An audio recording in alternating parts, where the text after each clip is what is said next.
You're listening to Between the Fountains, a Kansas City Royals baseball podcast.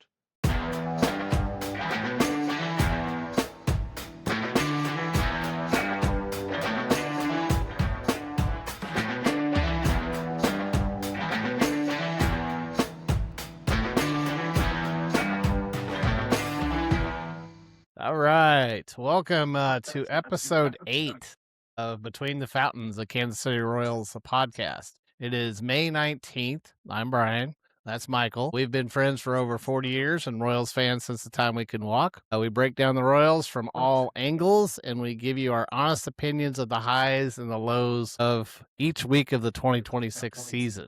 Currently, the Royals are in last place, but it's neck and neck. So, I mean, what are they, 5.5, 6 out? I didn't see what. 6.5. 6.5 out as of right now. Anyway, so we are very good at covering the lows. Like we'd like to cover more highs on occasion. Anyway, tonight on the show, we have 4 topics for you. Topic number 1, is it time to panic again? Topic number 2, we had to break out all stops to help this losing streak. So we sent Michael to St. Louis last Saturday night, and he's going to talk about that. Number 3, do you think our hitters are overwhelmed when they get up to the plate? Do they have too much information in their head? And then number 4, why are we so bad at on the road? We're kind of bad at home too, but we're extremely bad on the road. So if you're new to the show, our goal here is to provide a unique forum for Royals fans to hear what we think, but we also want to hear what you think. Right now, you can leave a comment here on our YouTube channel in the comments section, and we'll do our best to address your concerns. We would appreciate it if you would subscribe to the channel as well. Click the notifications button so you know when we're going to have another show. And Michael, do we have a sponsor this evening? We have a sponsor this evening, Bordner Roofing. Call Bordner Roofing, Bryan Straley, for all of your roofing needs. Call Bryan, Google his number, Bryan Straley, Bordner Roofing, for all your roofing needs. With all the storms lately, he's probably overwhelmed just like our hitters are at the plate. They're crazy busy. Yes, they are crazy busy. All right, so our topic number 1, are you panicked? Have you ever panicked? Is it too early to panic? What is your thoughts of where we're at right now with the season on the break, so to speak? Right. Anything can happen. We're just 25% through the year, just a little over 25%. So anything can happen. You know, we could get hot in July or August. We could pick up a 3rd or 4th place hitter, which we so desperately need. Perez and Pasquantino, I just read, are the worst in baseball with hitting in runners in scoring position at the 3rd and 4th hole. So we could pick up someone. It's not time to panic. It's early. The pitching's been mediocre. We're scoring 5.2 runs per game at the K and 3.4 runs per game on the road. So we'll talk about that later. All right. Yeah, we didn't have a particularly good road trip here. You want to sum up our last road trip before we managed to lose at home last night to Boston? But Sure, I'll sum up the road trip. 1 win and 6 losses. Is that good? That is not good. Not good at all, especially when you're playing Detroit and Chicago, right? Chicago and St. Louis. Actually, we were 1-5, so 6 games total. Sorry about that. You can fact check me on that. We were 1-5. We split with Cleveland here, and then we went off to Chicago and played horrible. I was out of town. They didn't do well when I was out of town, apparently. And so we'll look forward to the next road trip. All right. And as I said earlier, we tried to do our best here at Between the Fountains. We sent Michael to St. Louis to get a word or two in. And how did that go? How was St. Louis? St. Louis was amazing. It took about 3 minutes to find a parking spot. We got out of there easily after the game. The ballpark village was very nice. The people were probably too nice. I guess we're not a threat to the Cardinals. They were super nice to us. It's different at this, they call it heaven there, but Busch Stadium. You know, with our bowl, you go down pretty far. You don't go down as far in their stadium. So you're almost more in a level sitting arrangement. So I like that about it. I hope we can replicate some things they've done there at Hallmark Field at the K is what I'm calling it. Don't know if it'll be that, but I'd like to dub it. I'd be the first to dub it Hallmark Field at the K. So super excited about the downtown version the Royals put together. They call it heaven? Like there's a sign that says that, or how do you?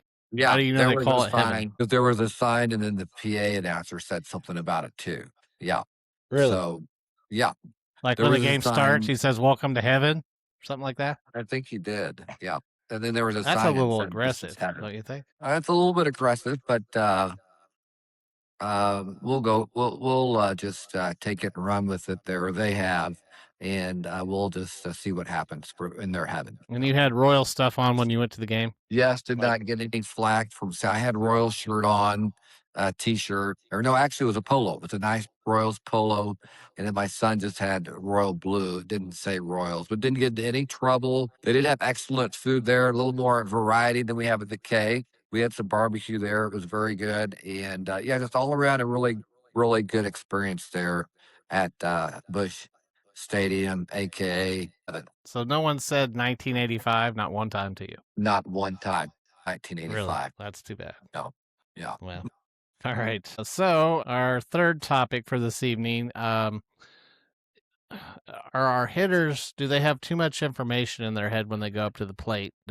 Michael had a conversation with a fellow, or a former, I should say, Royals employee in the produce section of a Price Chopper. Do you want to Produce relate to our fans how that went? Price Chopper, yes. So our conversation was fairly lengthy, but just to kind of put it in a nutshell, he said that the reason he left was because the current manager and people above him are just too much into way overboard into analytics, and he believes it's over paralysis by over analysis for our hitters. He says they are thinking way too much. The Royals are not, and they're not allowing them to think for themselves. He said. So without saying who he is, which it sounds like you're trying to protect his identity, which you should. Yes.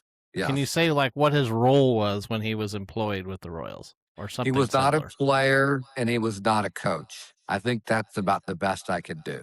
But he Beer was salesman? usually he was on the he was not a beer salesman. He was on the field after home games, and I think after away games too. He was on the field afterwards. So that's about the most I should say about who that person is. What was in his shopping cart? Produce, tomatoes. Produce. Yes, So he's a healthy eater. very healthy eater. Yes. What did you have in your shopping cart? I was there to get cottage cheese. That's all I was told to do. One item. Yes. Did you find it? I did. Yeah, I know that store pretty much like the back of my hand. Price Chopper. Yeah. You didn't have to call someone and ask them where the cottage cheese was located or anything like that. You just went right to it. I went right to it. Yes. That's impressive. Very. That's yes. impressive. All right, and topic number 4. I was gonna, like I say, lead with this topic is why we're so bad on the road, but we're pretty bad at home too. But we're worse on the road. Why are Right. we so bad on the road? We're not horrible at all. We're, as of last night's loss, we are 2 games over 500 at home. I believe we're 13 and 11 at home. Yeah. On the road, I don't know. There could be a number of reasons. We 7 talked and about 17. Right. We talked about this in our first 8th episode broadcast that did not come to fruition. But, you know, the players here. Don't tell them that. They don't know that. They don't need to know that. You know, a lot of the players live here. I'm just assuming that Carter Jensen sleeps in his boyhood bed with his mom and dad, because why would he pay to, get a hotel or whatever here? So Carter sleeps in his own bed that he grew up in. Salvi lives 3 blocks from me. He comes home, sleeps in his Serta sleeper or whatever bed he has. He's comfortable with. So the players here are sleeping in familiar surroundings. And they also, on the road, really doubted they would do this, but being out there kind of not around family and whatnot, they might party. They're partying too much on the road? I didn't say that. I said they might party on the road. I thought I heard you say Salvi lives 3 blocks from you. Is that true? He does. And we walk by his house almost every day on our walk. Have you, does he ever had like a garage sale and you went to it, or you had a garage sale and he was there, or Negative like on that? each. Negative. A week and a half ago, he did stop. We kind of hailed him down. Our neighbor across the street knows him pretty well because she's at least somewhat police detective, and she's the only one he will work with when something happens, because when his truck was stolen a couple of years ago, she helped him. So Ashley is the only person he will deal with. So we stopped him. Salvi's truck was stolen? Yes. We From held his him house? down. Yes. Really? Yes, it was. So we held him down and he talked to us for just a little bit there. That was after a victory, so he was in a good mood. But he stays pretty private over there, but he's a good neighbor. But he's 3 blocks down. No loud music or anything like No that? loud music. No. Shoots fireworks off or anything like That that? one Saturday night game against Cleveland, he did have a lot of cars over there. He was having a party because they had a Really? late game. Sunday night, they had that national televised game. It was a late game.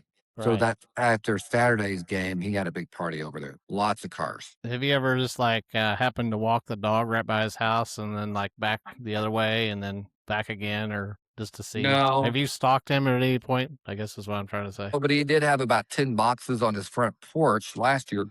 Excuse me. And Ashley across the street texted his wife and said, "You've got like 10 boxes on your front porch." And so she gave them the garage code and they took the boxes in his house. I think Really? it was either pine tar or baseballs in those boxes, but I'm not quite for sure.